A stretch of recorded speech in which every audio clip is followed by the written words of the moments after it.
Daniel Saint-Pierre. Bonjour, grand frère. 8h25, Pierre Mailloux est là. Bonjour, Pierre. Daniel, je ne me possède plus. Parce que? Écoute, l'actualité déborde. Ça n'a pas de bon sens, Daniel. Qu'est-ce qui t'allume? Ah, ben écoute, Lucien Bouchard. Lucien, avec quelqu'un comme Lucien Bouchard au Québec, on n'a même plus besoin des Anglais. Explique-toi, ça m'intéresse. Premièrement, je pensais pas que tu t'intéressais à la politique. Ben écoute, tout ce qui touche le comportement humain, les sauter sur le crâne, c'est du domaine de Mailloux, ça. Ouais. Et Lucien est complètement sauté sur le crâne. Écoute, il s'en prend. Il est en train de couler Pauline Marois. Je ne suis pas péquiste. Cependant, Pauline Marois a commis un crime contre l'humanité envers les poupons du Québec, j'en conviens. Par contre, sa politique de laïcisation est succulente. Alors, lorsque Pauline Marois veut imposer la laïcité mur à mur dans l'espace public au Québec, elle a tout à fait raison. Et elle est très avant-gardiste. Alors ça veut dire concrètement, les hosties de Moktouk, là, prenez votre trou sur la place publique.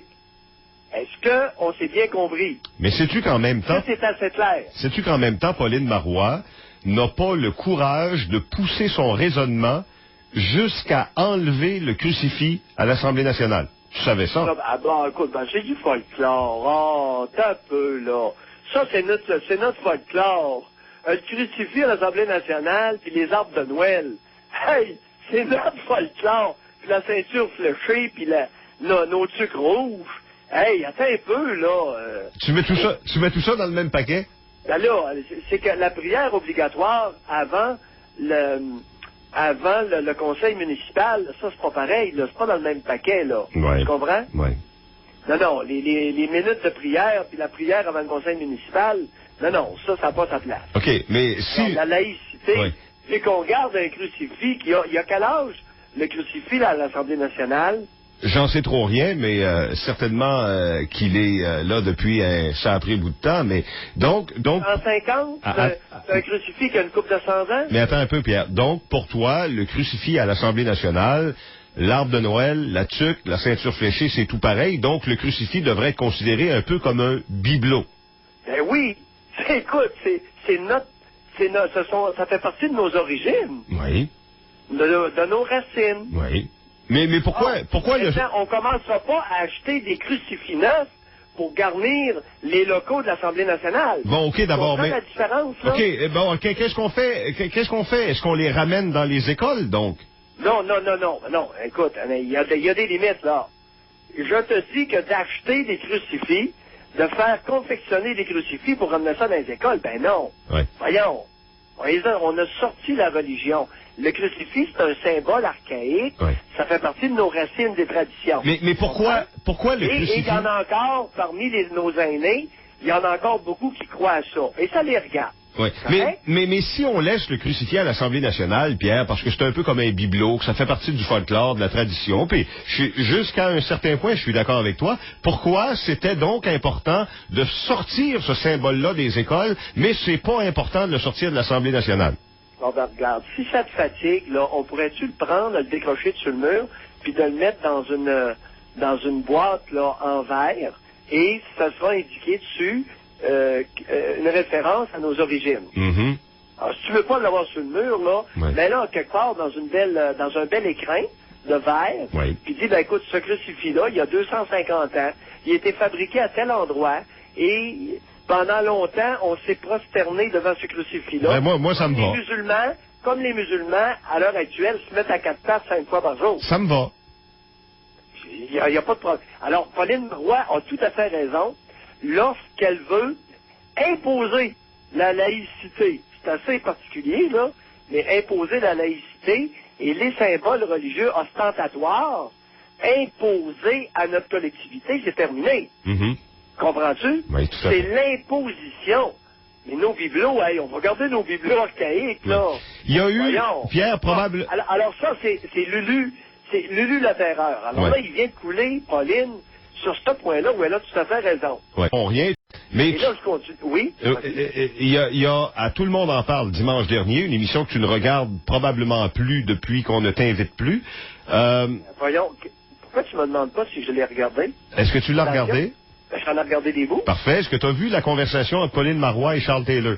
Non, j'ai regardé à la partie, donc. Bon, t'as manqué le meilleur bout de l'émission parce que t'aurais vu... J'ai entendu Taylor, mais il est assez plate, le moron. Il est-tu niaiseux, ce gars-là? Il était tellement intéressant et pertinent dimanche soir. Ben là, c'est le contraire. Je viens de te dire qu'il était nono. Ben oui, je sais. Ah, t'es sarcastique ou sérieux? Pas du tout. Ça, c'est ton point de vue à toi. Moi, je l'ai écouté lundi. Je l'ai trouvé tout à fait pertinent et enrichissant. Okay.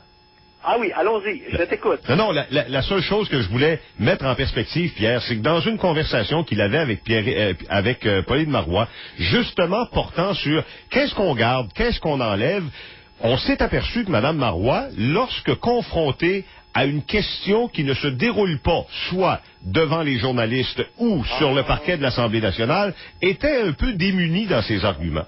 Ah, je comprends ton point. Mais tu l'as pas vu, Non, mais regarde, Pauline n'est pas une débatteuse. Alors, on peut pas amener Pauline Marois dans un débat. C'est une bonne, je pense que c'est une grosse travaillante. Faut lui donner ce qu'elle a. Elle travaille très fort. Elle a occupé 3 ministères, la tête de 3 ministères dans le passé, et c'est une grosse travaillante, qui peut manquer de jugement un peu à l'occasion. Rappelons-nous l'histoire des bécosses de Pauline. Oui. Elle va passer à l'histoire avec sa bécosse de 80 000 piastres. Voyons, tout le monde sait que ça n'a pas de bon sens, c'est déraisonnable. Là, 80 000, là, arrive... t'en mets un peu, là. Pardon? 80 000, t'en mets un peu, là. Ben, regarde, ça se peut que je me trompe. Non, c'est une toilette à 4 000. Mais non. Mais c'est pas grave, c'est rien que 76 000 de trop. On s'en fâchera pas là-dedans, là. Peut-être les transformations au complet. Oui, ben écoute, si ma mémoire est bonne, oui, non. Je saurais pas parler d'une pécosse de 4 000 piastres, voyons. C'est que elle a fait reconfigurer les pécosses. Oui. Hey Pierre, je sais que t'es prêt. Je sais que t'es pressé ce matin et je veux pas te laisser partir sans t'avoir demandé. Et je sais pas trop comment te poser la question, mais je vais y aller comme il me semble bon. Est-ce que Joanie Rochette, la patineuse, a fait le bon choix?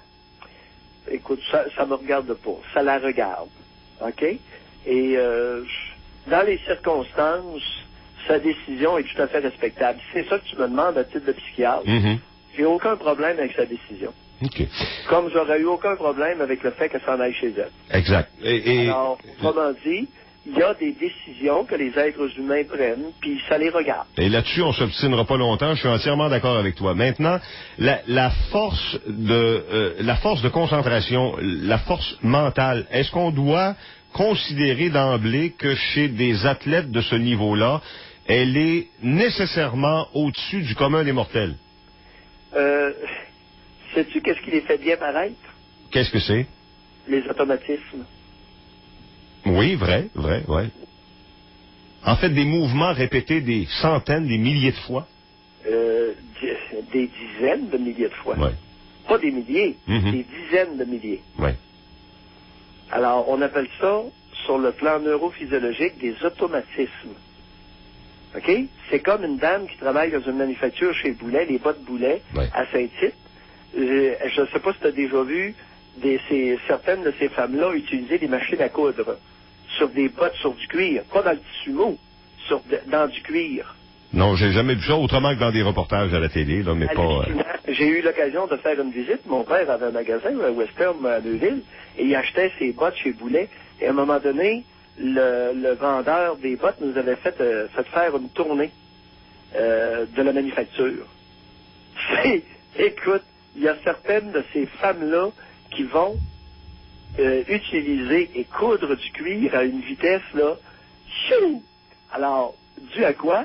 Dû d'abord à une grande dextérité manuelle, jumelée avec des automatismes. Les mouvements deviennent automatiques.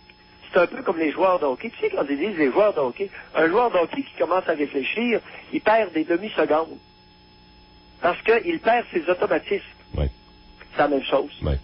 On est dans le domaine des automatismes comportementaux. C'est même pas une question d'instinct, c'est une question de mouvements répétés qui deviennent, à toute fin pratique, des acquis. Oui. des automatismes comportementaux. C'est bon. Pierre, je te laisse aller parce que tu as bien des chats à fouetter ce matin. Tu vas défendre ta peau. Ben oui, ben évidemment. Écoute, Lucien Bouchard, écoute, se comporte comme un traître à la nation en augmentant les frais de scolarité des universités québécoises. À mon humble avis. On pourra se reprendre la semaine prochaine parce que moi, je trouve que Lucien nous amène à réfléchir et ça me fait du bien. Daniel, on va avoir un bon débat la semaine prochaine. Ça reprendra. Salut, Pierre. Okay. Salut, Pierre Mailloux. Pierre Mailloux qui est...